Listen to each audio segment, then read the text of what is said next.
Hydraa బాధితులందరికీ BRS అండగా ఉంటుందన్నారు మాజీ మంత్రి ఎమ్మెల్యే కేటీఆర్. హైడ్రా బుల్డోజర్లకు తాను అడ్డంగా ఉంటానని చెప్పారు.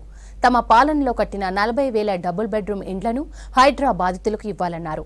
కుకట్పల్లి సెగ్మెంట్లోని ప్రభుత్వ భూములను అమ్మేందుకు సీఎం రేవంత్ రెడ్డి సిద్ధంగా ఉన్నారని ఆరోపించారు.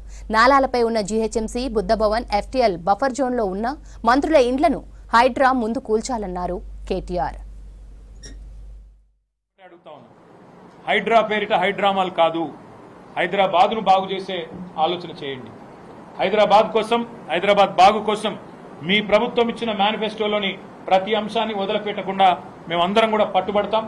తప్పకుండా ప్రజల నుంచి ఆ చైతన్యాన్ని కూడా తిరిగి తీసుకొస్తాం. ఆక్రమణలు తొలగించే ముందు వెండింగ్ జోన్లు కట్టి వారికి ప్రత్యామ్నాయ పరిష్కారం చూపెట్టి వాళ్ళని తొలగించండి.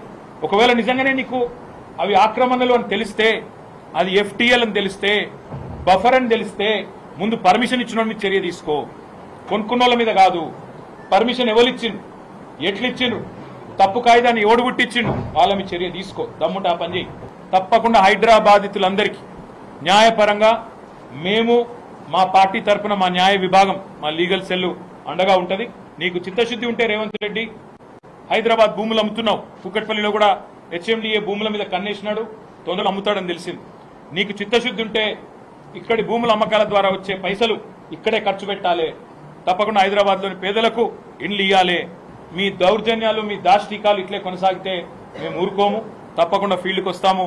మీ బుల్డోజర్లకు అడ్డంగా అవసరమైతే మేమే నిల్చుంటాం.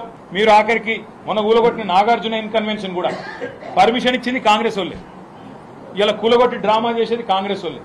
కాబట్టి ఈ చెరువుల కబ్జాలు, నాలాల కబ్జాలు గత ఒక 70-80 ఏళ్ల నుంచి జరుగుతూ వచ్చినాయి. పేదవాళ్ళు అక్కడికి వచ్చి కట్టుకున్నారు. మీరిచ్చిన పట్టాలు కూడా ఉన్నాయి. నేను అనేదల్లా ఒకటే, రాజకీయాలకు అతీతంగా, రాగద్వేషాలకు అతీతంగా పేదలకు న్యాయం చేద్దాం.